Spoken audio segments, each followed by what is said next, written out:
sério com você. Bate-papo. Tivemos um papo bem interessante.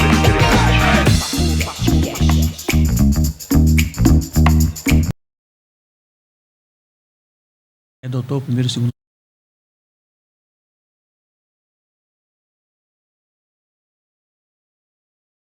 Boa noite, começando hoje mais um programa aqui para podcast pela NTV. Hoje conversando com o Dr. Pablo Cavalheiro, oncologista, atende aqui em Patos de Minas pela Santa Casa. Dr. Pablo, também em particular, quando a gente fala Santa Casa, tem que lembrar que também faz atendimento particular, não é isso, doutor? Isso. Seja bem-vindo. Obrigado, Dácio. Obrigado pela oportunidade. Boa noite a todos. Espero que a gente tenha uma boa conversa aí. Vamos ter. Um assunto, a conversa vai ser boa, mas o assunto é, quando você fala de oncologista, tratamento de câncer, é um assunto realmente delicado. Doutor, eu quero começar por uma pergunta que vai desenvolver todo o nosso bate-papo. Perfeito. Câncer, diagnóstico precoce ou sintoma? Dácio, quando a gente fala a palavra câncer, a gente tem que pensar que a gente tem que prestar atenção no nosso corpo. E eu sempre bato nessa tecla porque a gente, se conhecendo, a gente consegue descobrir algum sintoma precoce e fazer um diagnóstico precoce. Porque o diagnóstico precoce, por que ele é importante? Porque ele aumenta a chance de cura, né? O sucesso está aí. Quanto mais cedo fizer o diagnóstico, maior é a chance de cura. Doutor, hoje existem vários exames, né, relacionados a que busca esse diagnóstico precoce. Qual seria? E aí eu posso mapear, né, câncer, diferentes tipos de câncer, porque para cada câncer existe um exame mais específico. Vamos falar sobre os 3 cânceres mais comuns e aí do diagnóstico para cada um deles, por favor.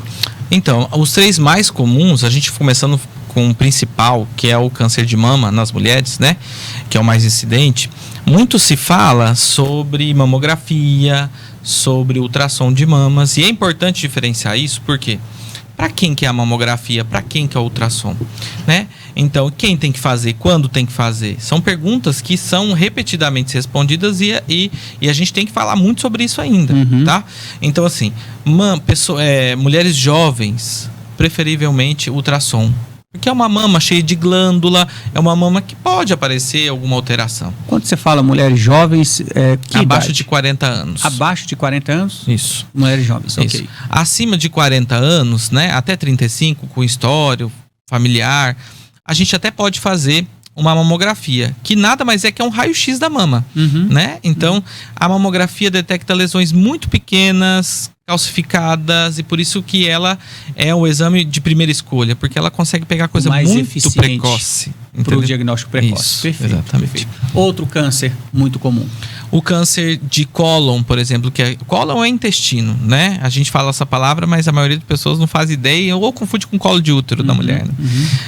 O cólon é um exame simples que tem na rede pública, é o sangue oculto nas fezes, ou seja, ver se tem algum vazamento. Esse já é um diagnóstico que pode ser percebido antes mesmo de se fazer um exame. Isso.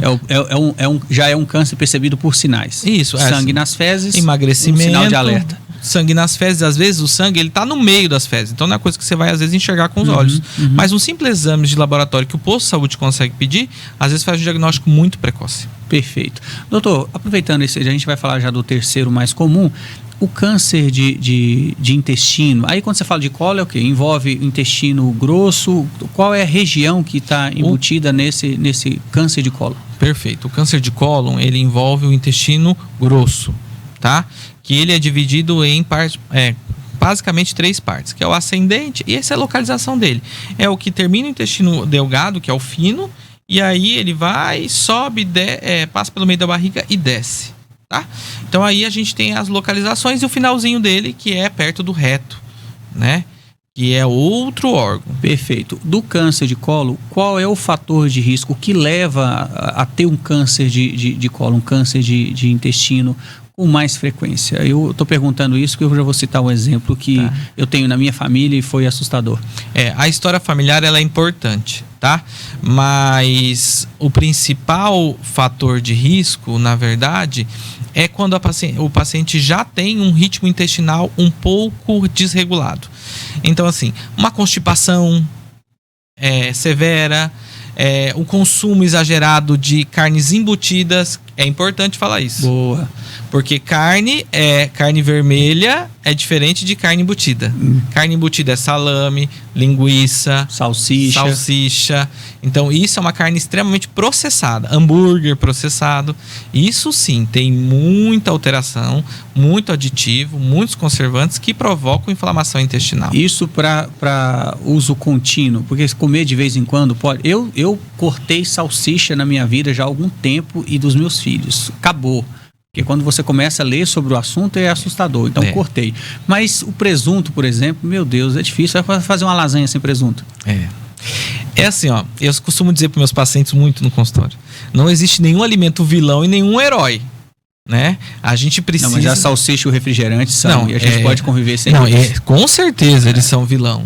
Mas assim, depende do contexto que você está falando, Dácio. Por exemplo, se eu sou uma pessoa saudável e quero evitar uma doença crônica ou uma doença aguda que vai me provocar isso no futuro, e eu consigo evitar, perfeito. Tudo que a gente puder tirar de industrializado, que tem aditivo, conservantes, corantes, isso é adoçante. Isso é perfeito, a gente tira e convive sem isso.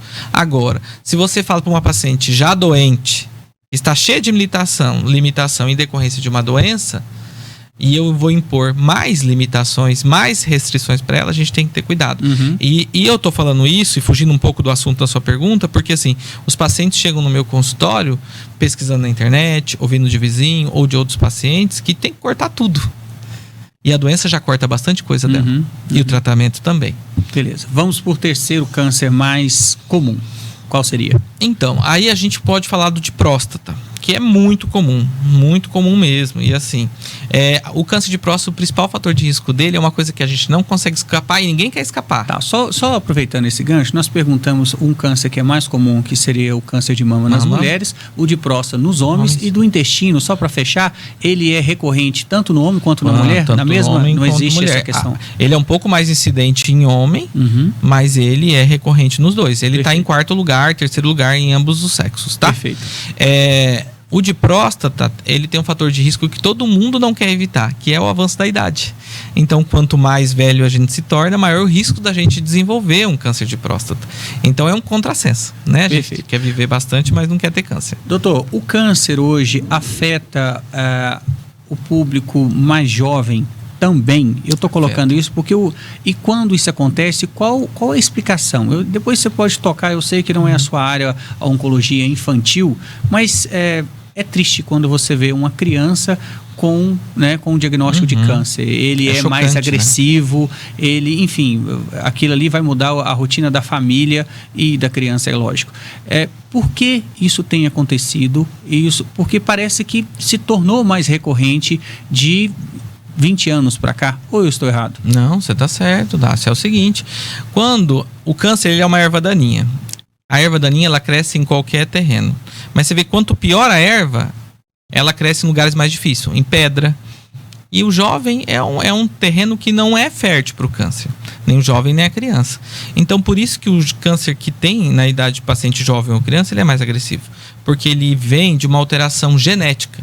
Muitas vezes os pacientes nasceram com essa alteração e alguma coisa desencadeou que ela se desenvolvesse. A tal alteração estava dormindo e de repente ela acordou. Né? E por isso que ele é mais agressivo, porque ele cresce mais rápido. Porque eles são de células mais imaturas, células que não são maduras, não são antigas. Então, eu estou tentando falar numa linguagem mais acessível. Perfeito. Então, ele está descoordenado. É igual uma criança quando começa a andar. Ela cambaleia, vai para todo lado e assim é o câncer. Ele é desorganizado totalmente. Perfeito. Doutor, eu quero citar também a questão do câncer de boca. Não muito conhecido, mas comum, né? E muitas vezes esse primeiro diagnóstico é feito no consultório odontológico. Perfeito. O que provoca hoje o câncer de boca? Porque a gente sabe que você tem como prevenir o câncer de boca. O que provoca mais o câncer de boca hoje na população? O principal fator é o tabagismo. E o tabagismo não é só cigarro industrializado. É o vapor, é o narguile, E é o cigarro de Por isso que eu palha te também. perguntei, porque hoje esse cigarro eletrônico ainda não se sabe o quão mal esse cigarro vai trazer. Inclusive, eu quero chamar um pneumologista aqui para a gente falar o quanto esse cigarro pode matar dentro dos próximos anos, né? E a moçada tá É uma usando. coisa meio óbvia, assim, né? Mas é difícil a gente falar. Mas, por exemplo, você tá inalando uma fumaça que ela tem sabor ou que ela tem cor. E isso não é natural, né? Uhum. É uma coisa que tem aditivo, que tem químico. A gente está falando dos alimentos, mas isso é muito pior, porque você está inalando direto. Já começa a aparecer esses pacientes vítimas com câncer de boca, vítimas do cigarro eletrônico? Ainda não. Ainda não. Ainda não. Para mim, eu não tive contato ainda, tá?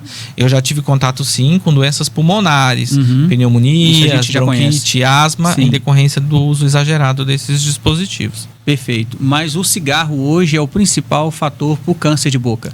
É o cigarro. O cigarro e a bebida. Mas o cigarro, quando ainda cigarro somado à bebida, ainda aumenta o risco. Porque o câncer de boca, o que me parece, quando você fala do cigarro, olha o quanto segue o caminho aí do câncer de boca, depois vem garganta, laringe, faringe, tudo provocado pelo cigarro, Pelo não cigarro, é isso? Isso. E uma coisa muito importante, a cada um palheiro, que é aquele cigarro mais que o Que as pessoal pessoas acham que é natural, de natural não tem nada. ele equivale a 7 do industrializado.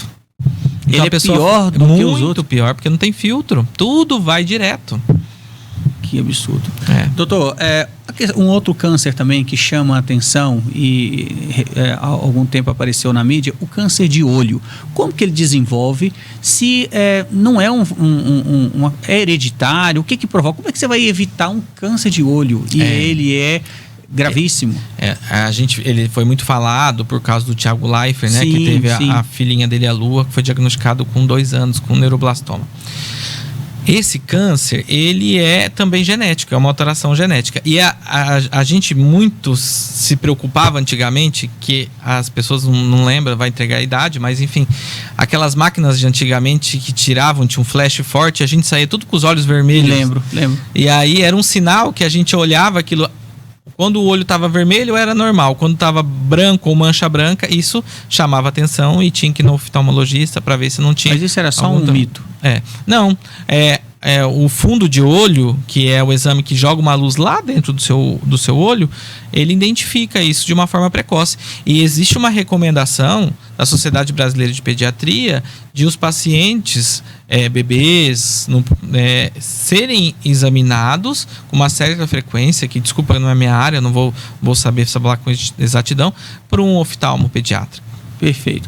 Doutor, existe alguns estudos, eu gostaria que você me dissesse se isso é acessível para a nossa região. Eu vou dar um exemplo da Angelina Jolie. Ela fez um teste genético Perfeito. que constatou que ela tinha um fator de risco muito elevado de desenvolver um câncer de mama. Foi lá de forma radical, retirou as mamas. Existe hoje algum teste acessível ou não, enfim, disponível na nossa região aqui, em Patos de Minas, Uberlândia, Belo Horizonte, que possa detectar esse possível alteração para uma doença que você ainda nem tem, mas pode desenvolver? Existem algumas alterações genéticas, sobretudo mutação em alguns genes, que a gente tem relação com o desenvolvimento de alguns cânceres. No caso da Angelina Jolie, que foi um excelente exemplo, foi o BRCA1 e 2, o dela, tá? Esse gene, ele tem relação, além do câncer de mama, com o câncer de ovário e o câncer de próstata. Então, a alteração nesses genes, elas não só indicam, às vezes, a mastopexia profilática, que é a retirada das mamas. Retirada total. Mas também indica que aquela paciente tem um risco maior de desenvolvimento. E a família daquela paciente também tem.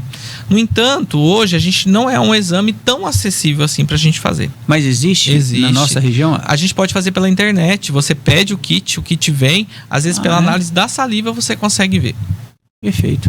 Doutor, paciente diagnosticado com câncer, quais são os tratamentos mais comuns? Eu sei que varia um pouco de um tratamento. E eu gostaria que você citasse alguma medicação nova, alguma droga nova que promete ou que já está em funcionamento, e se isso também está sendo acessível por o excelente trabalho que você está fazendo hoje, por exemplo, na Santa Casa, o atendimento gratuito pelo SUS. Olha, o tratamento do câncer hoje, a gente está caminhando para uma área de individualização. Então a gente faz o diagnóstico e dá aquele nome genérico. Exemplo, câncer de mama, que é o mais comum. Depois a gente mapeia esse câncer e vê se responde a hormônio, se tem alguma alteração genética, que tem algum remédio específico.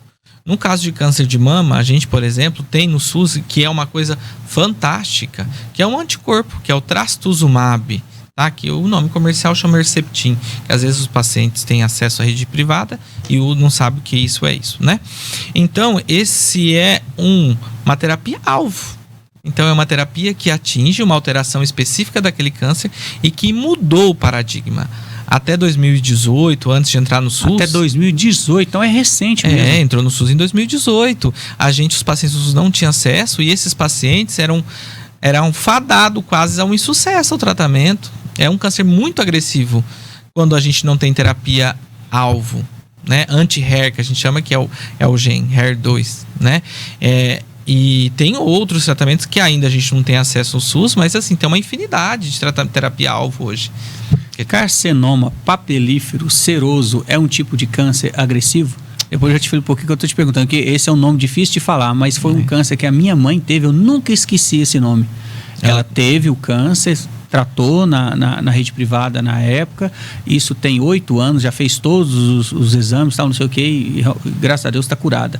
É um câncer agressivo? Um câncer maligno. Câncer de ovário que ela teve na época. Foi maligno. Conhece? Não sei, olha o tanto que o nome câncer de ovário, isso te impactou, né? Com certeza. Para lembrar o nome dele. O câncer de ovário é um câncer ainda muito agressivo. Existe um limite entre o início do tratamento, não vou nem colocar como limite, existe uma expectativa do início do tratamento e outro depois que ele começa.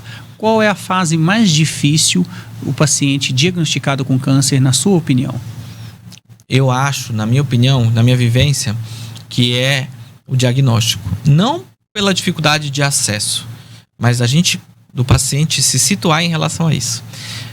Aceitar. Ele não quer receber a resposta. Tem paciente que até hoje não fala a palavra câncer. Não fala. Eu tô com esse negócio aí. Aquilo que eu não gosto de falar o nome. Tem paciente que ele já, nesse caso, ele já está em tratamento e não quer falar o nome? Vai lá, o paciente que chega em consulta comigo, sobretudo na rede pública, ele tem que estar com a biópsia positiva para câncer.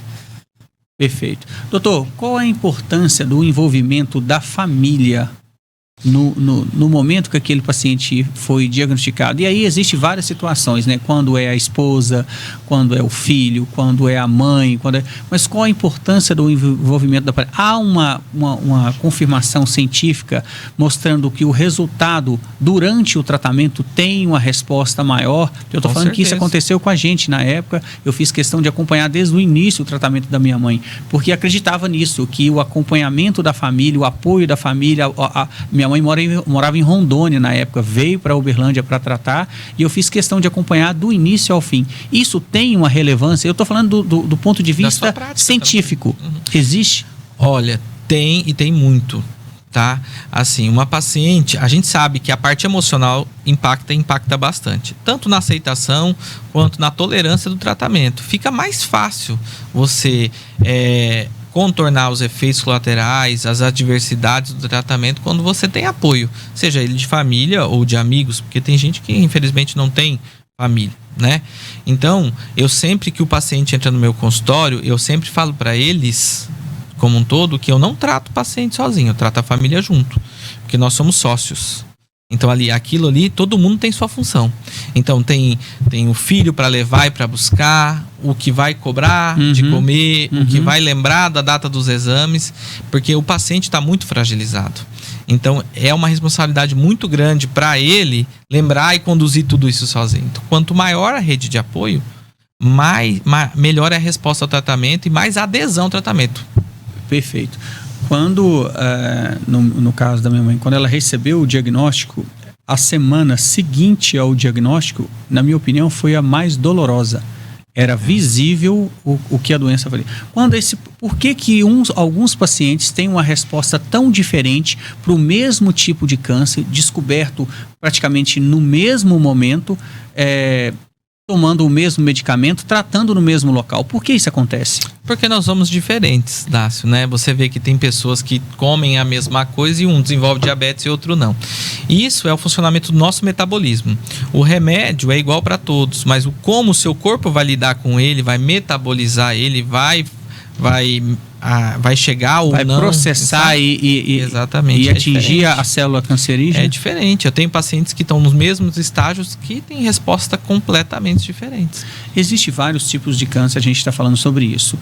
O que é exatamente o câncer? Como essa doença se desenvolve? Simplifique assim, porque cada região é de uma coisa, mas o que é exatamente o câncer? O câncer, eu vou falar de uma maneira muito genérica, tá? O câncer nada mais é que um caroço. O caroço, ele é um conjunto de células. As células é a menor unidade do nosso corpo. A célula fabrica cabelo, pele, órgão, unha. Então, em determinado lugar do nosso corpo, alguma célula tem uma alteração. Alteração na fábrica e começa a se produzir de forma errada, toda torta, toda estragada, e começa a se acumular.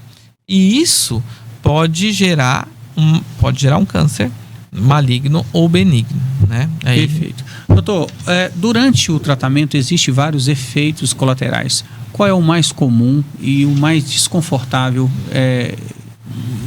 Vou colocar como tratamento de forma geral. Tá. O tratamento, sobretudo de quimioterapia... E aí eu quero separar essa questão da quimio da rádio. Tá, vamos falar de quimio. A quimio nada mais é um soro, é um remédio que vai no soro, né? Primeiro é importante o paciente entender, porque você fala quimioterapia, às vezes a pessoa acha que é uma máquina ou que é uma outra situação. É um soro, como um outro qualquer, que nele tem um remédio. E esse remédio é chamado de quimioterapia e tem os nomes de cada um deles. Tem uma infinidade de tipos de remédio. Por isso que nem toda quimioterapia cai o cabelo. Algumas caem, outras não. Mas, sobretudo, a principal efeito lateral é o efeito lateral de náusea, mas que é quando a gente tem uma boa orientação, um bom apoio, é facilmente contornado.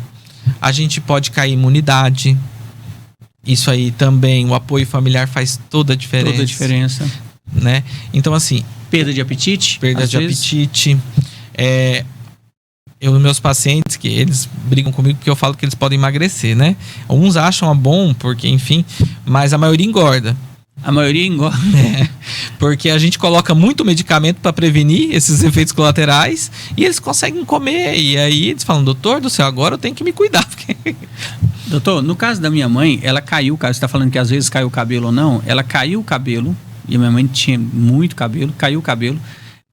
Depois foi nascendo o cabelo todo enroladinho e depois voltou ao natural. Por que isso acontece? Por que quando nasce? Porque isso pode ser irrelevante para os homens, mas para as mulheres, perder o cabelo é um choque, entende? É um choque. Isso é um ponto muito importante, Dácio. Porque o câncer, apesar, ele, além de amedrontar as pessoas, ele humilha, né?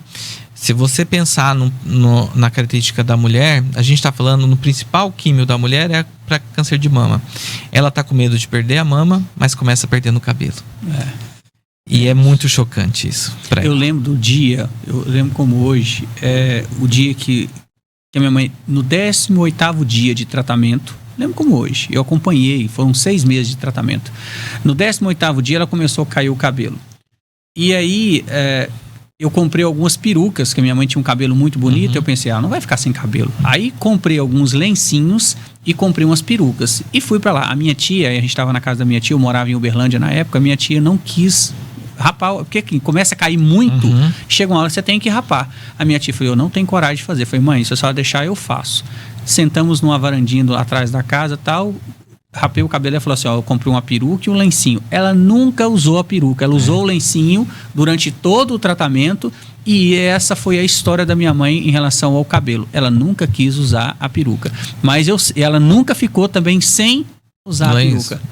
A peruca não, sem usar o lencinho. Então, assim, cada um encontra uma forma, mas eu acho que, eu perguntei isso, mas eu já sabia parte da resposta, cada um encontra uma forma de sobressair, mas eu concordo contigo que o apoio da família é fundamental. É fundamental. Para sua mãe deve ter sido totalmente diferente o fato de você apoiar ela e estar com ela nesse momento. Sim, não, somos 3 filhos, mas na época só eu morava lá, entende? Não, mas e ela assim, fazia o tratamento a 5 quadras da casa da minha tia, e a gente tinha apartamento em Uberlândia, ela não quis ficar no apartamento, porque ela podia ficar sozinha, e aí ela ficava com a minha tia, entendeu? Então, assim, junto com a irmã, eu morava em outro local, mas eu ia lá todo dia. E tinha uma coisa que ela gostava muito de fazer, que era tomar sorvete na Praça da Bicota dia de domingo. Ela não esquece disso. Engraçado, né? Era um tratamento, vivendo um momento muito difícil da vida, mas se você vê a saúde que a minha mãe tem hoje, até a dor na coluna que ela tinha sarou. É possível isso? Eu tô perguntando isso porque, assim, não sei se tem correlação, mas parece que quando você tem um problema maior, parece que os pequenos você afasta de lado. Isso acontece com frequência. Muitos pacientes meus que tomam remédio para pressão começam a fazer a quimio e tem que parar de tomar. É isso? Eu não tenho uma explicação científica para isso, tá? Mas isso acontece com muita frequência. Muita frequência. Incrível. Doutor, hoje o diagnóstico para o público acima de 70 anos, os cânceres mais comuns são os de próstata e na mulher o de mama. Isso já é... Qual um câncer... me fala sobre o câncer de pele, que é um câncer, né, é o maior órgão do corpo humano. Como o câncer de pele hoje, qual é a frequência do câncer de pele hoje nos diagnósticos, na sua experiência hoje lá na Santa Casa? O câncer de pele, primeiro é válido ressaltar que ele é o câncer mais incidente. Esses outros que a gente falou é tirando ele, tá? Então o câncer de pele ele tem basicamente 3 tipos, que é o basocelular, o espinocelular e o melanoma, tá? O melanoma é um câncer muito mais agressivo, com capacidade de se espalhar pelo corpo, que é aquela famosa pintinha preta, irregular, que começa a crescer, que a gente sempre tem que cuidar com esse tipo de lesão. Os outros têm muito mais relação com a idade e com a exposição do sol. Então, o que é muito comum, principalmente pessoa idosa, que trabalhou muito tempo na roça ou que não tinha hábito de se proteger do sol com protetor ou com roupa, aparecem aquelas lesõezinhas, machucadinhos que não saram, que coçam, que descamam, que sai casquinha, e aí vai procurar. Na Santa Casa, a gente teve uma ação em dezembro que foi muito legal. Desenvolvido pela doutora Nara, inclusive, dermatologista. Nossa, fantástico, incrível. fantástico. A gente não deu conta. Eu não sei se já foi o segundo dia do segundo mutirão, mas assim, a fila dobrou a esquina e aí ficou o paciente com senha para ser reatendido. Que nada mais é o diagnóstico precoce e o tratamento que é apenas cirúrgico desses cânceres mais simples de pele. Tá? Doutor, você acha que essa ação desenvolvida pela doutora Nara, que faz parte do conselho da Santa Casa, uma dermatologista que atende particular, mas está lá na Santa Casa fazendo um trabalho incrível, você acredita que essa seja um exemplo a ser seguido pelo poder público na forma de conseguir o diagnóstico precoce, desenvolver mais ações como essa? É possível diminuir o número de diagnóstico de mais graves através dessas ações? Você acredita que isso pode ser importantíssimo e aplicável? Primeiro, só para conscientizar, assim, essa ação ela foi realizada no país todo pela Sociedade Brasileira de Dermatologia. No mesmo dia. Então, foi uma ação em conjunta no país todo, né? Então, assim, quanto mais oportunidade a gente tiver de fazer diagnóstico, seja ele de pele, de mama, enfim, a gente vai diminuir não a incidência, mas a gravidade da doença. Consequentemente, vai diminuir os custos também para a rede pública, porque quanto mais cedo se faz diagnóstico, menos tratamento ou menos tempo dura o tratamento. Menos custo. Doutor, nós falamos da quimioterapia, como funciona a quimioterapia e a radioterapia. Aí eu quero que você cite hoje no nosso município. Sabemos que a quimioterapia hoje você tem acesso pelo SUS lá na Santa Casa. Perfeito. E a radioterapia? A radioterapia, a gente também tem, que é no Centro Oncológico AZ, atrás do antigo Hospital São Lucas, né? Qual a gente também faz parte do corpo clínico, né? A radioterapia, ela é pelo SUS, ela é terceirizada, mas é de uma clínica privada, mas atende os pacientes SUS, né? Lá a gente tem a doutora Marjorie, que é uma excelente profissional, sou fã demais dela. Inclusive, os nossos pacientes, eles têm uma taxa baixíssima de complicação da rádio, pelo cuidado, pelo carinho e dedicação que ela tem mesmo, tá? A rádio, eu não sei se é o ponto que você quer chegar sobre os efeitos colaterais. Sim, porque parece que a rádio é mais agressiva do que a química ou não? A rádio, o intuito da rádio é um tratamento local, né? Então, os efeitos vai depender da localidade que a pessoa receber a radiação, tá? Então, assim, o exemplo que é muito comum na mama, né? Que a rádio ela é feita após o tratamento cirúrgico. É para evitar qualquer chance da doença voltar ali localmente onde ela começou. Então ali, a rádio, se ela não for com a dose correta, da forma da calibração correta, se não tiver a orientação correta de usar cremes e etc e tal, que a doutora Marge faz isso muito bem, pode haver queimadura de pele, pode funcionar como uma queimadura de sol mesmo, sabe? Uhum. E os pacientes, eles se queixavam muito disso nos outros serviços que eu passei, sabe?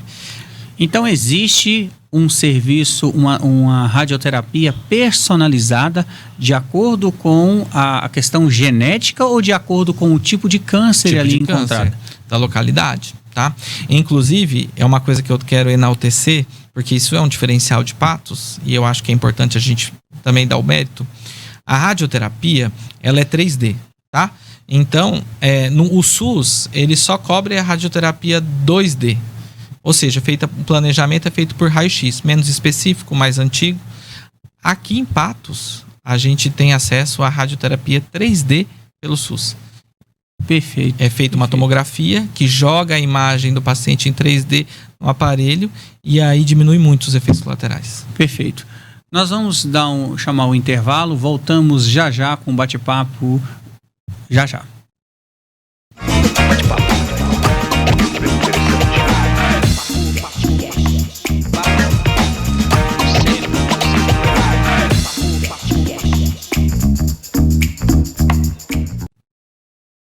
Voltamos no segundo bloco, hoje conversando com o Dr. Pablo, oncologista, atendendo hoje pela Santa Casa aqui em Patos de Minas, um bate-papo falando sobre câncer, essa doença que assusta, mas leva você para uma expectativa de cura e hoje o tratamento tem um sucesso muito grande, principalmente quando o diagnóstico é precoce. Doutor, paciente em tratamento, ele pode trabalhar, consegue trabalhar para levar uma vida relativamente normal? Eu sempre falo para meus pacientes que a gente está fazendo tratamento que é para eles viverem, não pararem de viver, né? Mas que a gente tem que ter consciência do que a gente consegue e do que a gente não consegue fazer. Então, assim, tem pacientes que preferem continuar trabalhando dentro das possibilidades, né?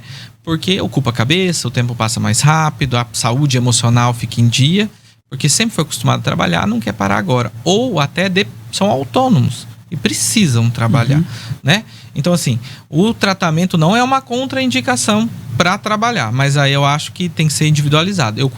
Vou fazer o que eu consigo fazer, sem abusar. Perfeito. Doutor, existem outros profissionais também envolvidos, além dos médicos, médicos e enfermeiros, quais são os outros profissionais envolvidos no tratamento oncológico, como nutricionistas, psicólogos, fisioterapeutas? Isso. Me fale a importância de cada um desses profissionais. É de extrema importância, né? Porque assim, vamos falar de cada fase, né? O nutricionista mesmo, que a gente tem também lá no centro oncológico, que os pacientes, eles precisam estar bem nutridos. E não é bobagem isso, para manter a imunidade em dia, para continuar e conseguir continuar o tratamento de forma eficaz. Uma melhor resposta no tratamento. Também.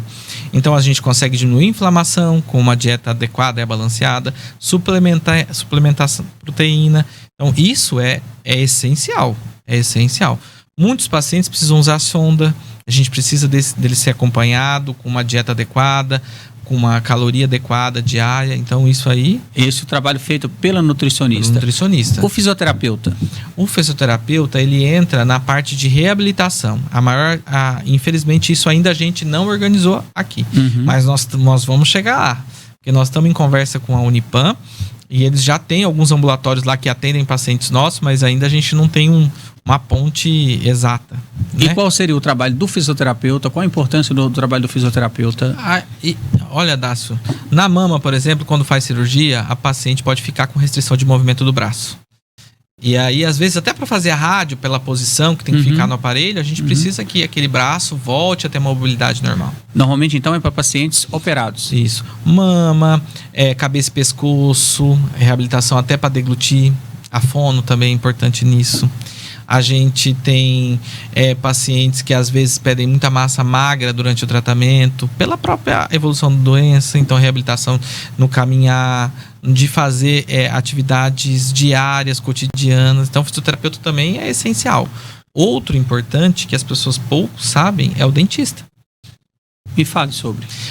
A saúde bucal é muito importante. A gente sabe que a boca nossa... Iniciar o tratamento com a saúde bucal em dia. É isso. Porque tem procedimento que não dá para fazer durante o tratamento. Então, às vezes, se a gente faz uma saúde bucal preventiva, a gente diminui a chance de ter um problema lá na frente. Fora outra coisa, quando a gente pode ter uma complicação da quimioterapia que chama mucosite, que é as aftas na boca, cheio de afta.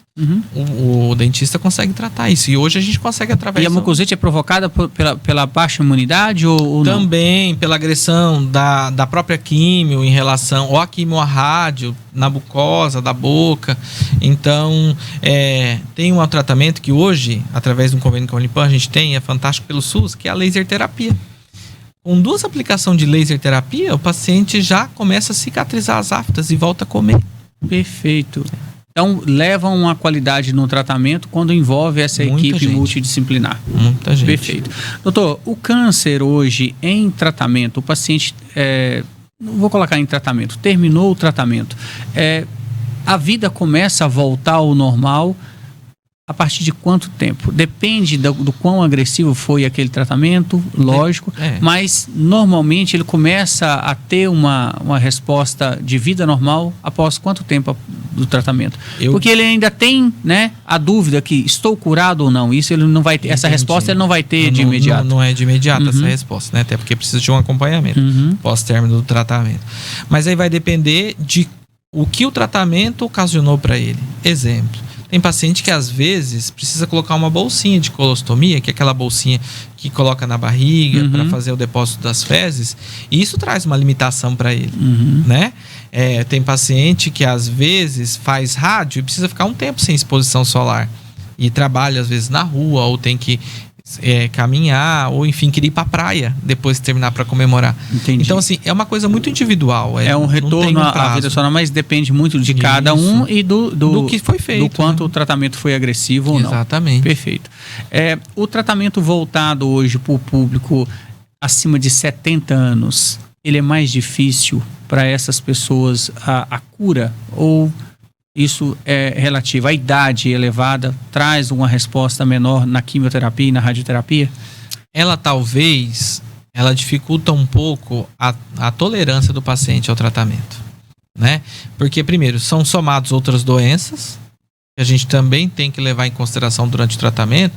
Às vezes, alguma condição cardíaca, uma pressão ou outros eventos que eles tiveram. Então, isso tudo somado causa uma dificuldade no tratamento e por isso talvez a expectativa da resposta seja um pouco menor. Mas não é uma regra não. Eu tenho pacientes de 80 anos, 79 que toleram super bem quimioterapia e estão indo super bem. Perfeito. Doutor, o senhor comentou sobre a importância da alimentação e acompanhamento da nutricionista. Quando a alimentação precisa ser suplementada durante o tratamento oncológico, quem é o médico que indica essa suplementação? Que suplementação seria essa? O principal nutriente durante a quimioterapia é a proteína. Ele é o principal. Se o paciente não consegue fazer ingesta alimentar, ou seja, comer, seja proteína de origem animal ou vegetal, a gente tem que suplementar, ou seja, acrescentar, né? E quem que escolhe isso? Como faz isso? Isso hoje, eu sou bem criterioso em relação a isso. Eu passo para a nossa nutricionista que tem, a doutora Thaís, que tem uma mão muito importante com isso. Mas tem uma infinidade de produtos no mercado, né? E aí tem que individualizar para o paciente que tem algum grau de comprometimento renal. Às vezes o rim não está funcionando da maneira que deveria. O mais jovem, enfim, isso aí é individual. Doutor, quando as cirurgias são necessárias, aí eu vou colocar, cite alguns, né, dos casos que são mais comuns e que precisa de intervenção cirúrgica. Quando o diagnóstico é fechado, antes mesmo da quimioterapia e radioterapia, essa cirurgia é necessária. Então, aí vai depender de uma coisa que os pacientes perguntam muito. Qual que é o estágio da sua doença, né? Eles chegam e perguntam qual estágio que eu tô. Então, aí depende. Quanto mais inicial, maior a chance do tratamento ser cirúrgico, né? Isso não é uma regra exata, mas a maioria... Quanto mais inicial, exatamente. Eu achava que era quanto mais agressivo. Não necessariamente, porque às vezes a agressividade não está relacionada com o estágio da doença, e sim com característica dela. Por exemplo... Vou te interromper um pouquinho só para colocar o exemplo da minha mãe novamente. Câncer de ovário, diagnosticado... Depois de ter feito retirada, né? Minha mãe já tinha tido os filhos, fez retirada das trompas e ovários. Levou isso para biópsia, porque parece que isso é de praxe, quando retira faz a biópsia. Sempre. Voltou a biópsia. Voltou a biópsia dizendo: você tem câncer, o câncer é esse, é extremamente agressivo. Na época, a médica lá de Rondônia, que eu não vou nem lembrar o nome, disse que a minha mãe tinha 2 anos de vida. Ponto. Meu irmão ligou desesperado. Veio para cá, isso tem 10 anos que aconteceu. Mas feito o diagnóstico, aí ela fez essa cirurgia lá, não era uma cirurgia oncológica. Quando chegou aqui, ela passou por uma outra cirurgia chamada cirurgia de cavidades. Por que isso acontece? Vou citar o caso dela, vamos explicar de forma mais simples, que eu te conto depois do resultado final disso. Por que cirurgia de cavidades?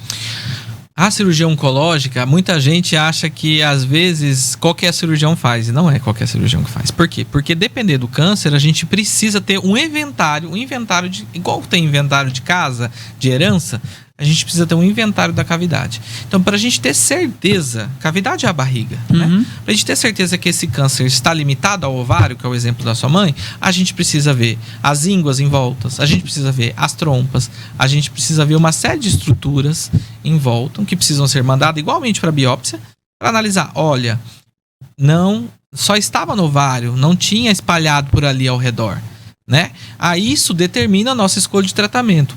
Quando a gente não consegue, ou a cirurgia já foi feita há algum tempo, ou a gente não consegue ter essas informações claras, o paciente passa por quimioterapia e às vezes ele nem precisava.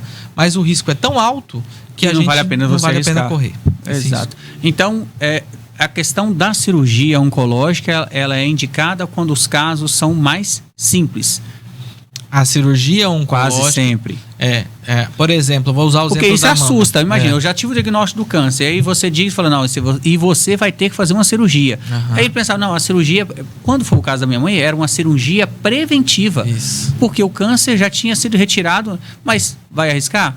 Fez a cirurgia chamada cirurgia de cavidades. Isso. É assim, ó, por exemplo, o câncer de mama, que é um câncer que é mais comum, né?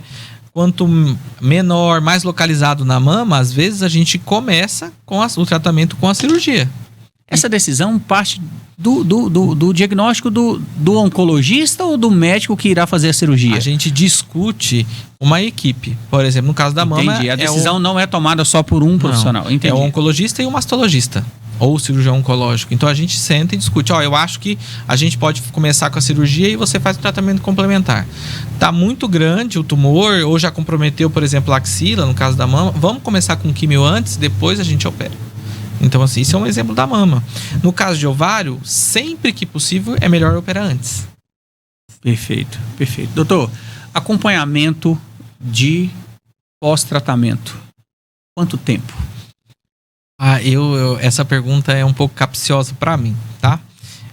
Via de regra, são 5 anos após a finalização do tratamento. De quanto em quanto tempo? Aí, no primeiro ano, e aí depende de câncer, por causa do risco de voltar ou não, né?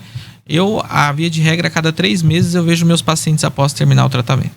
E quais os exames que você pede para certificar que aquele câncer está estabilizado, enfim?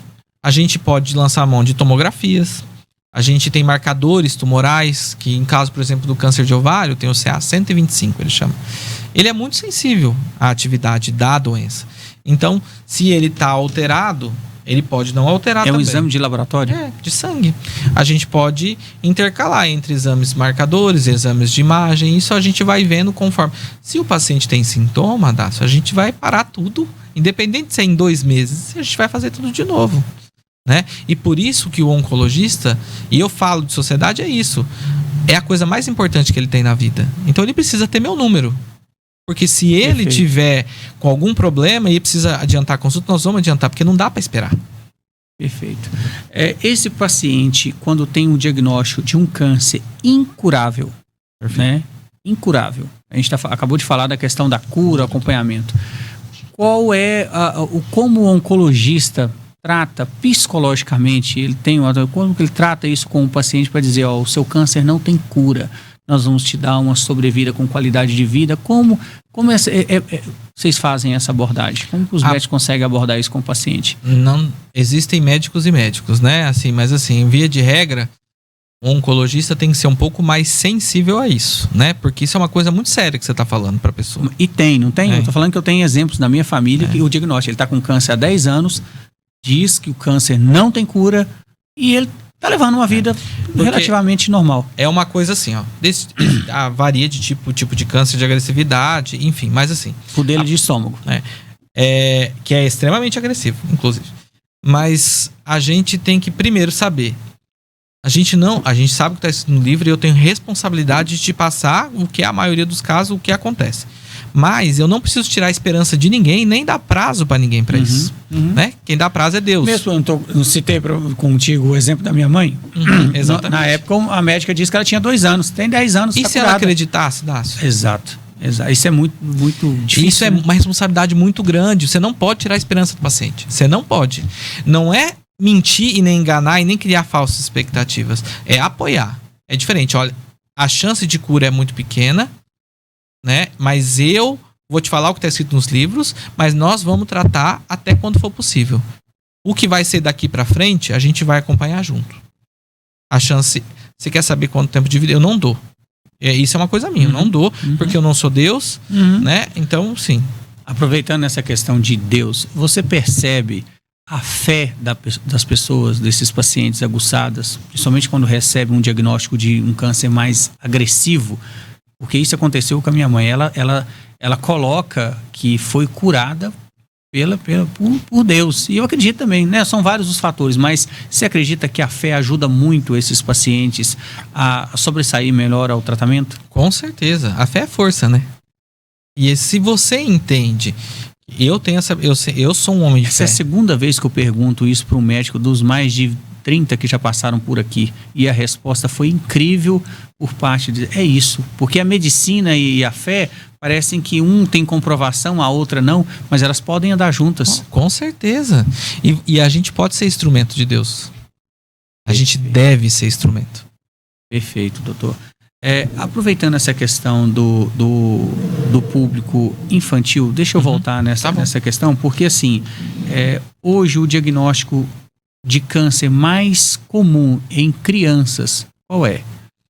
Olha, não é muito minha área, mas até onde eu tenho conhecimento, e eu até dei uma revisada, porque isso foi um assunto que me interessou, são os hematológicos. O que significa isso? Que é o câncer no sangue. É a leucemia, é o linfoma.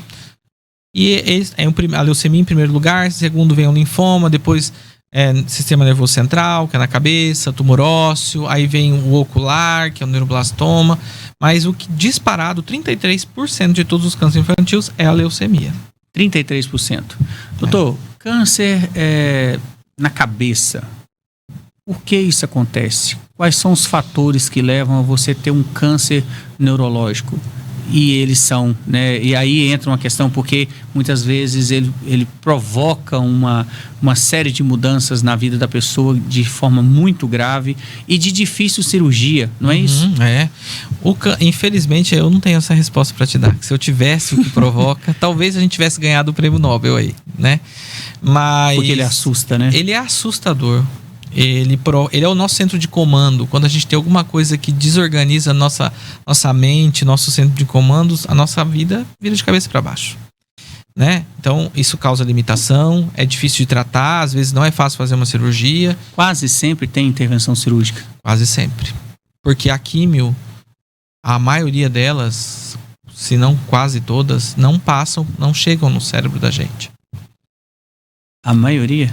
Porque a gente tem uma barreira natural e protetiva da cabeça da gente que chama barreira hematocefálica.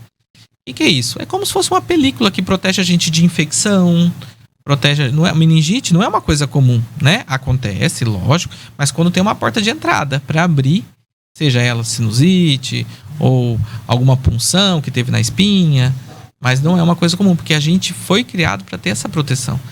E a molécula, que é o componente do remédio, a maioria deles não conseguem passar por essa barreira. Perfeito. Doutor, a quimioterapia e a radioterapia traz a queda da imunidade. Essa queda da imunidade leva a outras doenças mais comuns e tal, não sei o quê. Quais são as principais? A gente tem que tomar muito cuidado que quando a gente faz a quimio e pode cair a imunidade, a gente pode ter uma condição que é gravíssima, inclusive, mas é rara, mas é grave. É a neutropenia febril.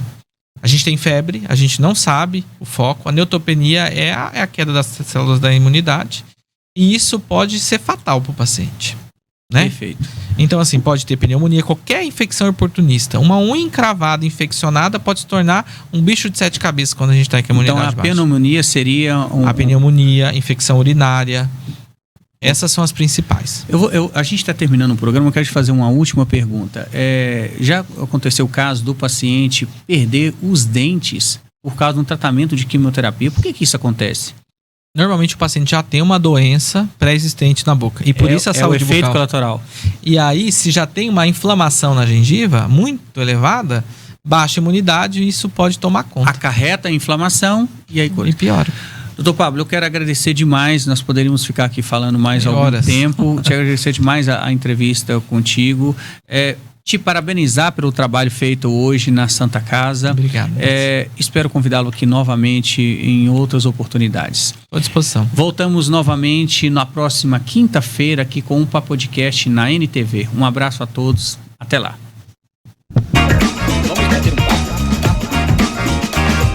Quero ter um bate-papo sério com você, sério com você. Bate-papo. Tivemos um papo super interessante.